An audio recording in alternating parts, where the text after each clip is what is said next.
Всем привет, с вами Тали. Сегодня я хочу выкрасить и рассмотреть с вами вот такой сет цветных ручек от Langio. Я заказала этот сет с AliExpress, и вот он уже какое-то время со мной. Наконец я до него добралась. В этом наборе 6 ручек, и в каждой ручке по 10 цветов. Поначалу я думала, что каждая ручка это один цвет и в ней разные тона, но я вот вижу, что вот это у нас фиолетового цвета, а здесь есть зеленый, поэтому будем смотреть, по какой логике они собрали вот эти вот расцветки. Давайте открывать.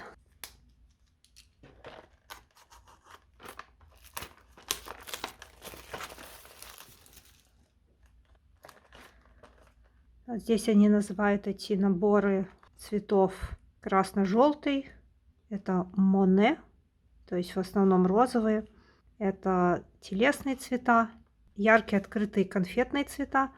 Меня больше всего интересуют вот эти два. Это зеленый и вот это яркие черные. Вообще мне всегда в ручках не хватает как раз таких сложных оттенков. Обычно с яркими цветами нет проблем, но вот светлые оттенки, именно светло-желтый обычно является проблемой. И мне также всегда нужен светло-голубой, светло-розовый. Ну и темные цвета я обычно использую фиолетовый. Мне часто говорят, что у меня такая интересная палитра, но на самом деле вот в ручках, например, она просто диктуется тем, что среди темных цветов в обычной цветной ручке, сейчас я вам покажу мои обычные ручки. Два слова про этот пенал. У нас с мужем совершенно внезапно образовалась такая шутка. Мы как-то начали смотреть с ним старые фильмы, смотрели буквально все подряд. И вот именно Fast and Furious стал таким фильмом, который мы ненавидели и, с другой стороны, любили, потому что мы над ним смеялись. И у нас появилась шутка такая, что как заставить другого человека увидеть этот фильм. И мы подсовывали друг другу скрины с этого фильма. У нас даже затесался откуда-то диск, видеодиск этого фильма. И однажды муж мне тайно купил вот этот пенал и тоже его подсунул. В общем, я его случайно обнаружила, но вот теперь я его, так сказать, гордо ношу с собой. Там у меня лежат мои цветные ручки. На самом деле здесь всего два типа ручек. Вот эта ручка из 10 цветов. У нее она хороша тем, что у нее есть розовый, голубой и желтый. И они, в общем, довольно светлые. Поэтому я могу делать набросок прямо ручкой, не боясь, что он будет у меня потом просвечивать сквозь рисунок. Он чаще всего просто пропадает под слоями более темных цветов. И здесь у нас есть из темных фиолетовый, синий и коричневый. Черным я просто не пользуюсь. И мне не очень нравится синий в тенях. Коричневый как-то меня тоже особо не привлекает. То есть у меня единственное остается фиолетовый, поэтому у меня в основном рисунки цветными ручками вот такой палитре с желто-розово-голубыми цветами светлыми на солнце в светлых местах и фиолетовым в тенях. Вот это одна и та же ручка по большому счету. У нее проблема в том, что хотя здесь есть желтый, но здесь нет ни розового, ни светло-голубого. Это обычный синий, обычный красный, который встречается во всех цветных ручках. Поэтому эта ручка создает такой более, так сказать, простой рисунок с еще более ограниченной палитрой. Я поначалу пробовала рисовать только этой ручкой, но в итоге начала добавлять голубой, розовый и желтый из вот этой ручки. Поэтому если бы я где-то нашла ручку, где есть просто светло-голубой, светло-желтый, светло-розовый и темно-фиолетовый, наверное, я бы купила сразу целый грузовик этих ручек, потому что это те цвета, которые мне всегда нужны. Ну, разве что зеленый иногда, но вот остальные просто можно отсюда выкинуть. И поэтому вот в этом наборе, который я хочу сегодня рассмотреть, меня интересует именно что-то в этом духе, плюс какие-то посмотреть, что в светлых у нас будет. Мне кажется, ну-ка я загляну сначала вовнутрь, что мне кажется, что здесь очень мало чернил. А ну-ка сравним вот с этой ручкой. А здесь не видно, но я так предполагаю, можно так на свет увидеть, что здесь уже мало чего осталось. У меня есть такие же стержни. Это что такое? Вот тоже типичная борьба вечно с этими ручками, не хотят закручиваться. Я на самом деле накупила этих ручек и повытаскивала из них стержни, покрасила их на концах тем цветом, который в этих чернилах, чтобы можно было заменять. И вот здесь я вижу, что вот они до сюда. То есть здесь даже меньше в оригинале. А ну-ка в этой.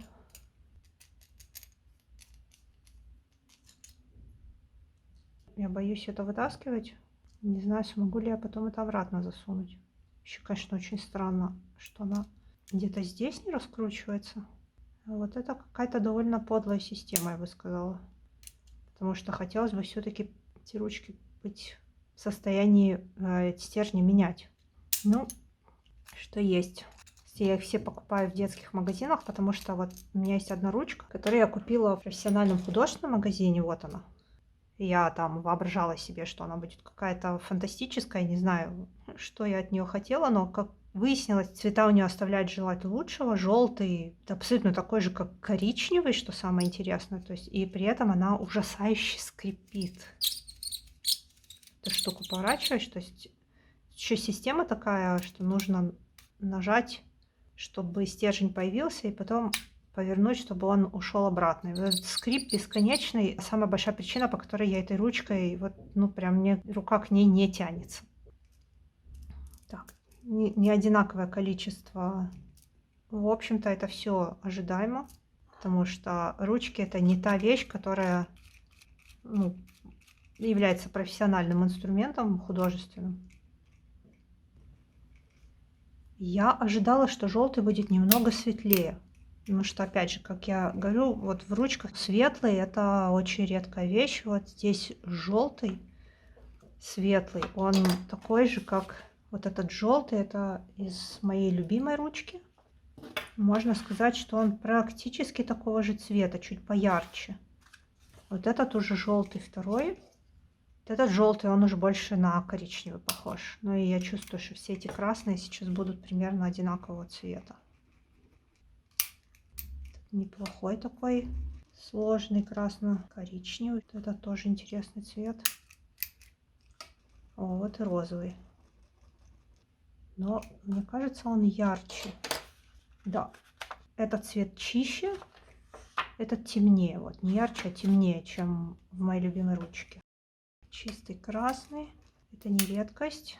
Это еще шарик катается сверху. Это такой больше малиновый. Но меня красные удивили. То есть красный это обычно те цвета, которые совершенно не нужны мне, по крайней мере. Но и я слышала, что у многих художников они не в ходу. Отличный темный красный. Я очень довольна тем, какое здесь разнообразие. Коричневый довольно нейтральный. Ну и черный. Какой-то интересный черный. Этот черный в вот этой ручке, он немного как будто бы, не знаю, красноватый, что ли, или... Да, отливает красноватым, а вот этот, мне кажется, более какой-то нейтральный, более яркий черный. Пока что я довольна. Красный, опять же, для меня не самые, или я бы сказала, самые неиспользуемые цвета.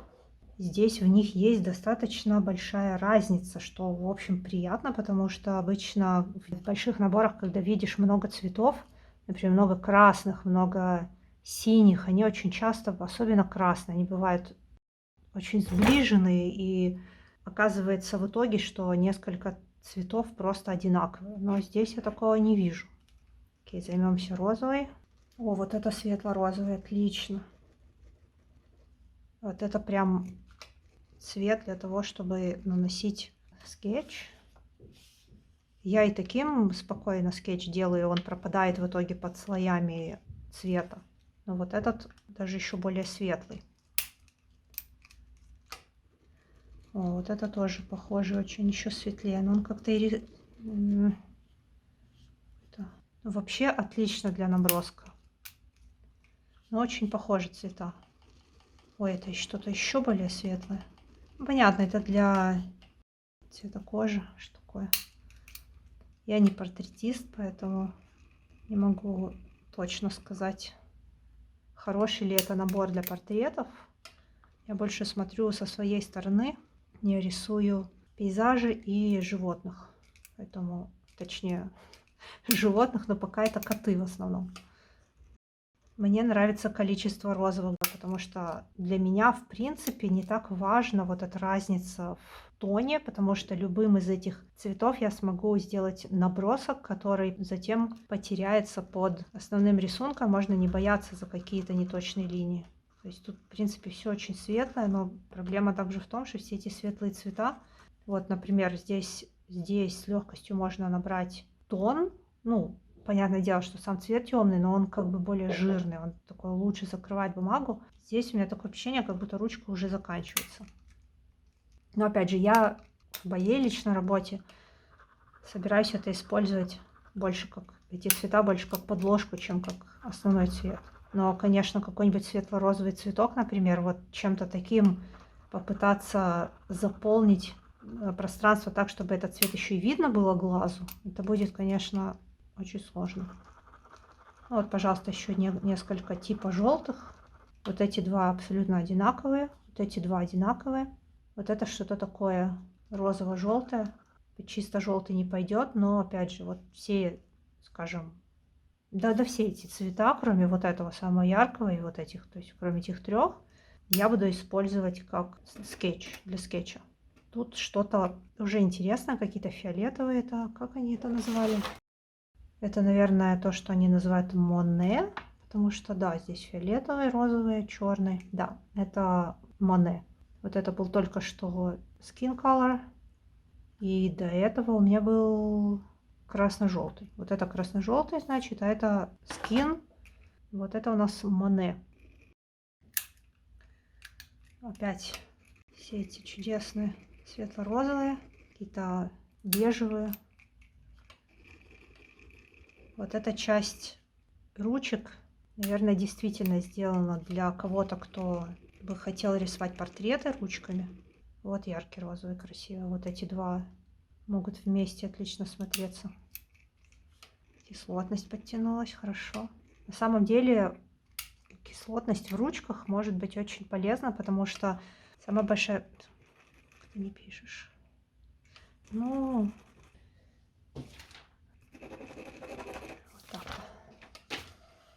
О, чудесный светло-фиолетовый. Да, в ручках большая проблема заполнить пространство так, чтобы набрать тон. То есть что в светлых, что в темных нужно очень много линий провести, чтобы, если вы отойдете чуть-чуть от рисунка, вы действительно видели, где светлый тон, а где темный. Со светлым тоном в основном проблема сделать так, чтобы было понятно, что там за цвет. Потому что такой ручкой, если штриховать что-то, вы просто не увидите, чуть-чуть отойдя от своего скетча, вы просто не увидите, что там что-то есть. С темными, как бы тоже, если вы не будете достаточно плотную штриховку делать, то темный не будет темным. И весь рисунок получается какой-то, ну, как бы недоделанный. Поэтому я вот, когда рисовала ночной пленэр ручками, вот тогда я намахалась так рукой, что у меня потом на следующий день болело, потому что сделать такой темный тон, чтобы было видно, что это действительно темное ночное небо, вот это была сложная задача. И в таких случаях яркие цвета приходят на помощь для того, чтобы добавить хоть какого-то интереса, как-то разнообразить работу, но вот действительно всегда нужно брать в расчет то, что, собственно, как и цветными карандашами, так и цветными ручками работа будет достаточно долгой. Отличный фиолетовый, замечательный. Ой, тут есть серый, восхитительный. Не знаю, зачем он мне. Я придумаю, зачем. Ну и черный такой. Очень мне нравится этот черный. Я прям думаю когда-нибудь что-нибудь попробовать более графичное, может быть, черный с еще одним цветом или как-то так. Потому что мне не очень нравится черный в тени класть. Мне больше нравится, когда тени цветные. Но попробовать всегда можно, может быть, я себя удивлю. Еще одну вещь, которую я хотела сказать по поводу, насколько легко вот эти вот пипочки вытащить. Как сказать, насколько легко все это нажимается и обратно отскакивает. насколько много усилий нужно применять. Дело в том, что во время рисунка, по крайней мере, я человек, который рисует достаточно хаотично. То есть я пытаюсь это контролировать и как-то планировать свою работу. То есть сначала заполнить таким цветом, потом другим цветом заполнить другие места для того, чтобы строить работу как-то логично и целиком. Но меня всегда уносит в итоге так или иначе в рисование. Здесь порисовал, тут порисовал, там порисовал, тут порисовал. Из-за этого мне часто приходится менять цвет. И если эта система сложная, если приходится постоянно прилагать усилия, опять же, этот щелчок постоянно слушать, это может в какой-то момент достать. Поэтому у меня есть вот много одинаковых ручек, и я чаще всего беру их 3 штуки, и здесь делаю, скажем, желтый цвет, здесь розовый, здесь там, фиолетовый. И пользуюсь просто 3 ручками. Зависит от того, где я рисую. Дома я так делаю. А вот если выйти куда-то на улицу, то нарисовать небольшую быструю зарисовку, конечно, более удобно иметь одну ручку, несмотря на то, что приходится постоянно ее туда-сюда. И что я хотела сказать, что мне кажется, здесь вот они как будто застревают где-то посередине периодически, и это, конечно, может такое еще более неприятное ощущение создает. Не все, но вот этот фиолетовый, например, в других ручках я тоже это чувствовала.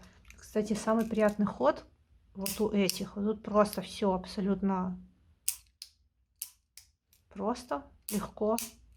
А так вот эта ручка просто фантастическая. Если бы здесь были не синий и красный, а голубой и розовый, ей бы вообще просто цены не было. Так, мы переходим к интересному. Сейчас посмотрим, что у нее есть предложить нам. О, какой желтый, боже мой, это желто-зеленый, лимонный такой. Я такого еще не видела. У меня еще такого не было. Все, ручка, я тебя люблю. Вот, пожалуйста, что это такое телесно-бежево-розовое. Опять же, для скетча. Фиолетовый для теней. Боже, светло-зеленый для яркой листвы. Господи, это что-то сумасшедшее совершенно. Средний зеленый. Но темного здесь нету, но зато он есть наверняка в другой ручке. Ой, голубой, такой бирюзовый. Восхитительно. Это больше бирюзовый, это голубой типа светлого фтала. Так, еще светло-фиолетовый. Это такой же цвет, как здесь. Причем вот это и вот это не один и тот же цвет. Этот более светлый. То есть получается, это светлый, это средний, это темный. С ума сойти. Да, розовый замечательно. И вот цвет, который мне не нужен, он и не работает. Так, не умеет научим, не хочет заставим.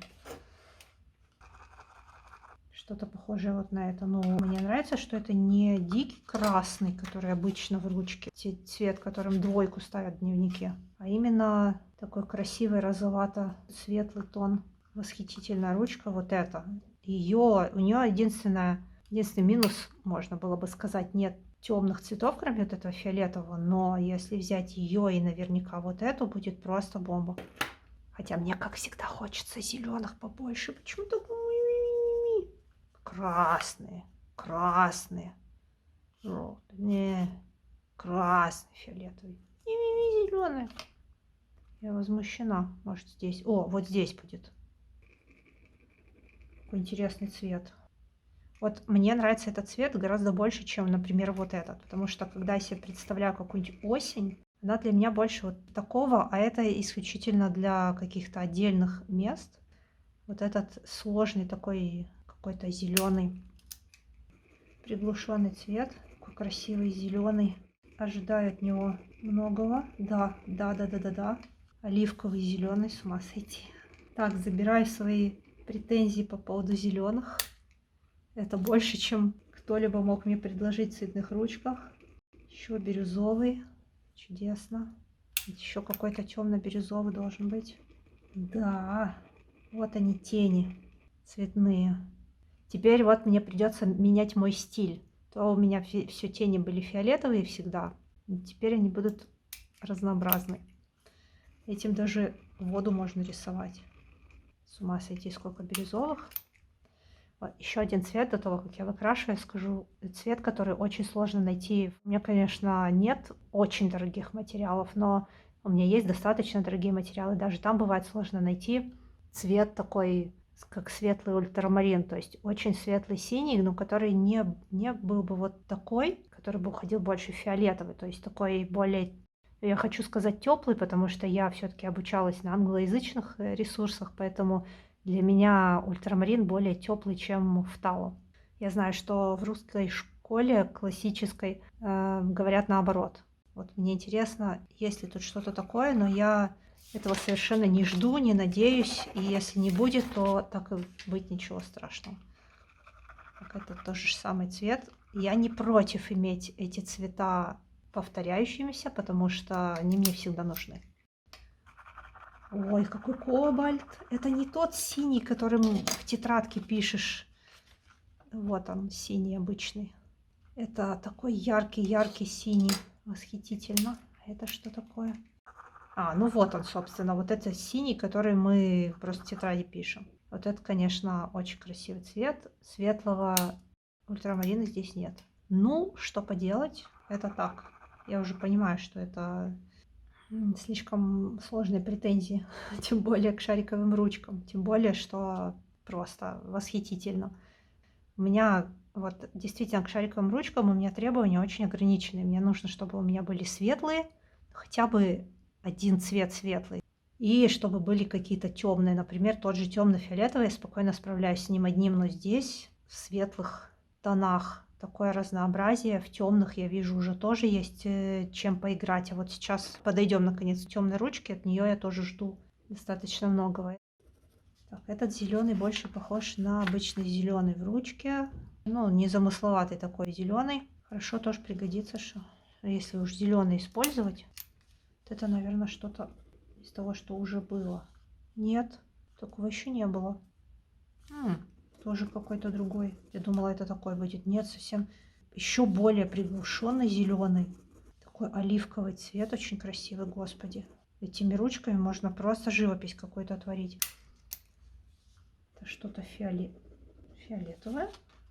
Он не похож на черный. Это что-то очень приглушенное, очень темное. Сине-фиолетовый такой. Интересный цвет, не похож на черный.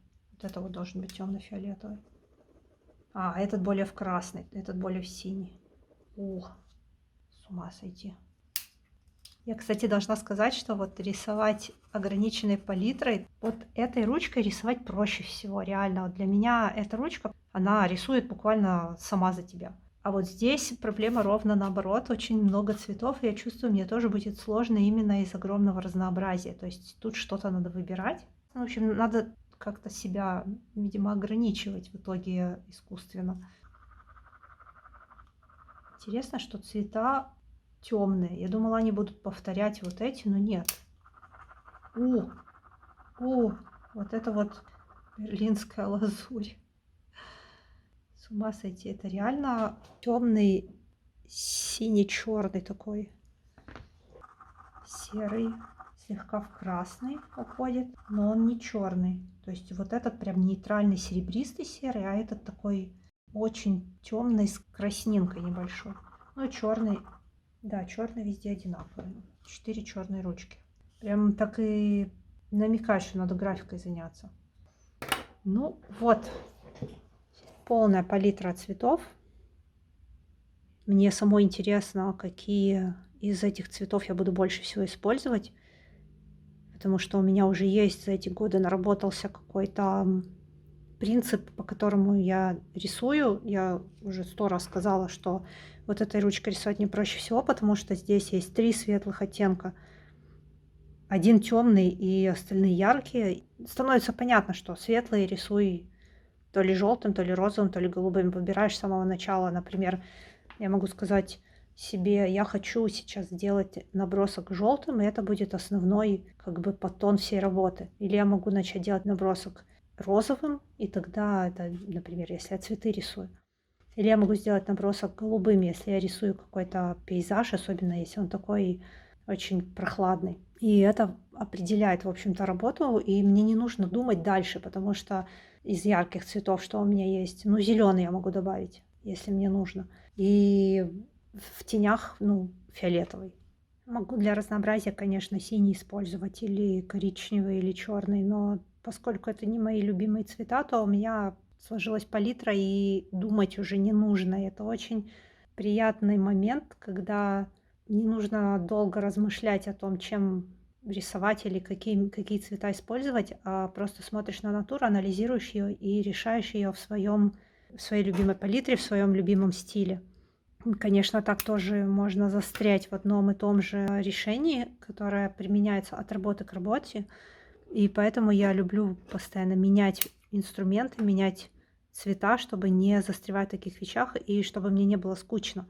И вот здесь, я думаю, скучно мне точно не будет. Здесь мне придется заранее решать, что я буду делать и какие цвета я буду использовать в каждой работе.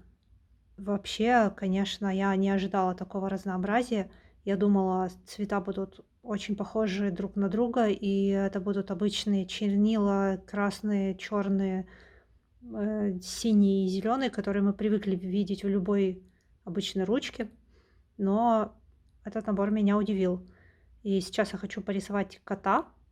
Ну, в общем, сделаю это просто speed paint. А пока что спасибо вам за просмотр и увидимся в следующем видео.